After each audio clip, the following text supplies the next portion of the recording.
tenemos dos instrumentos, We have two tools, dos muletas. two sources of support and strength to help us face the inevitably and permanently uncertain nature of the future. Inerradicablemente incierto del futuro. Y esas dos instrumentos, The two tools that help us cope with this uncertainty, which arises from our own creative nature, are the following. son las siguientes. On the one hand, institutions, and on the other hand, entrepreneurship itself. Allow me to explain both. We will start with the latter, entrepreneurship. We will see over the course of these lessons that human beings tend to achieve the ends they set for themselves. They tend to achieve them. There is no guarantee. Therefore, it is quite clear that one way to cope with the uncertainty of the future is to get our entrepreneurial selves moving in pursuit of an end. If we do this, it is highly probable that we will achieve our goal, thus reducing uncertainty. For if I insist on winning over a certain lady, and I focus all of my energy on that goal, then I will come closer to it. At any rate, I will come closer than if I simply ignored her.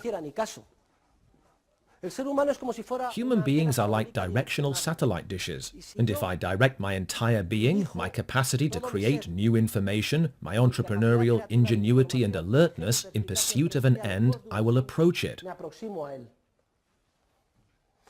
What I am telling you is that human beings face the future just as a sailor faces a storm on a black, moonless night. Do you know what it is like to be in a sailboat at night in the middle of a storm? You go through hell. You cannot see a thing. The wind is blowing in all directions. You can hardly tell what is happening. Can you imagine if sailors lacked even a compass? However, if in the middle of that storm, like in the storm that surrounds us as we face the permanently uncertain future, we suddenly see, between the crests of the waves, the faint light of a lighthouse, then in spite of all our troubles, we know where our destination is. We know where we are headed, and we will tend to approach it. That light is a real aid to sailors. And as each of us navigates through life by acting, our primary aid is our own entrepreneurial capacity. We tend to achieve the ends we pursue. Logically, if I am intent on finishing my bachelor's degree and obtaining my master's, I will probably do so, and thus reduce uncertainty. Our own action reduces uncertainty to the extent that we complete and accomplish the stages in our action processes. I want to get married. I look for a girlfriend, I win her affections, and we get married. I have reduced uncertainty. 5 years earlier, I had no idea who was going to be the woman of my life. 5 years later, I am married to her, hopefully. The best way to reduce the uncertainty of the future is to make the future, to build it. There is another source of aid and strength to help us face the permanent uncertainty of the future. We find this source of help in institutions, which constitute another essential element in economics. In this economics course, we are taking a fundamentally institutional approach. We will define institution as any pattern or rule of behavior human beings follow. We will study the emergence of institutions. Institutions emerge spontaneously. The institutions most important to life in society communicate a large quantity of practical knowledge and could not have been devised by any one person or group of people, no matter how wise and good. This is true in all institutional spheres, for example, that of language. Language is vital if we are to cope with the permanent uncertainty of the future. It is vital that I be able to speak and that you understand me in Spanish, in English, or German, or Dutch. Language has spontaneously evolved over the course of many generations of human beings, each of whom has made his or her own small contribution through experiences, feelings, and needs. In fact, languages are living things which continue to evolve as institutions. We also find institutions in the sphere of morality and law. Morality derives from the Latin mos moris, meaning custom or tradition. We learn to adopt behaviors that make life in society possible.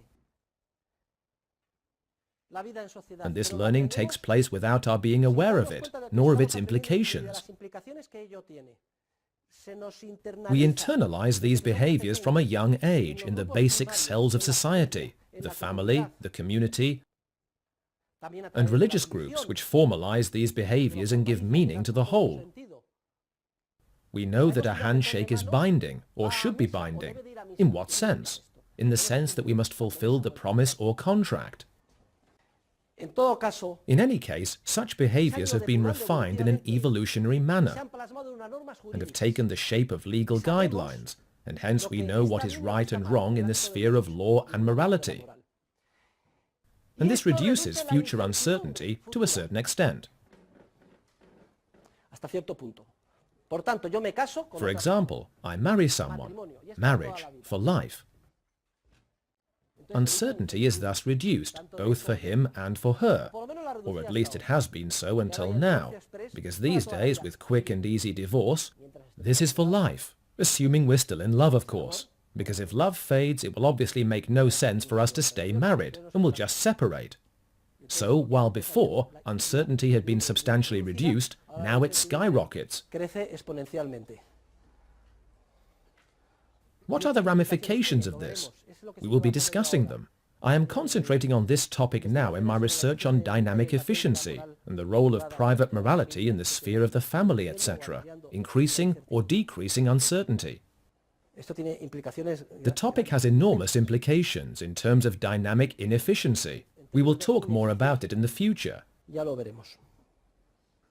So in theory, when a person gets married, well, these days there is the silly notion of marrying for love. Please, don't any of you marry for love. What a ridiculous notion. That is where the trap lies. I'm marrying because I'm in love. And when love fades, what then? People should not marry for love. Instead, they should fall in love with the person they have decided to marry or should marry. People have got it all backwards. You must not accuse me of being unromantic. No, no. We will talk about this at different times in the course. Do not be so foolish as to marry for love. Love is not the reason to get married. In any case, it is the icing on the cake, the seasoning. This is because, among other reasons, love fades, at least the passionate infatuation of youth. Love changes shape. Imagine a man who marries because he is in love, and then after 2, 3, 4 or 5 years, he is saying, "Hey, I love you a lot. You're the mother of my children, but obviously young women are very attractive. It's not my fault. You have to understand. I have a right to start life over again." We all read hello. So what is the natural thing? He kicks her out of his life. "I'll see you around." There is a quick divorce, and off he goes with a young woman. So, what is happening here? Where before there was a reduction in uncertainty thanks to the institution of lifelong marriage, now there is a dramatic increase in uncertainty. And we see that human beings, who are weaker without that support, are thwarted in many of their actions. And the result is systemic dynamic inefficiency throughout the entire social process. I am explaining to you the most abstract truths of economic and social theory, in small doses and from the beginning, but we will gradually spell them out throughout the course. There is another approach. I could say, I will never be sure marriage will work out. For what I am telling you about marriage is also valid for a business enterprise. But what if she is a woman of principle, a very religious woman, who believes she will go to hell for all eternity if she leaves, and the man believes the same of himself? Then the worries tend to dissipate. They can both be more confident about taking a leap of faith, because the level of uncertainty drops. We will see that societies in which people have strong principles and reduce uncertainty are societies that prosper, because they are dynamically efficient, while societies which thwart or destroy their intentions, the second source of support that enables us to face the permanent uncertainty of the future, are societies which disintegrate. They are dynamically inefficient societies. I am speaking strictly in terms of economic theory and the scientific analysis of the processes of social cooperation. I am not speaking in religious terms. I would like you to see how patterned behaviors, whether in the sphere of language, or of law, or of morality, or of economics, money is the quintessential social institution. You might ask, "Professor, how can money be the quintessential social institution? Shouldn't it be morality, or law, or language?" No, it is money. Money comes first. It makes possible an exponential increase in exchanges between people, and these exchanges give rise to everything else. The rest of the institutions evolve. And that will be all until Christmas. Hasta Navidad.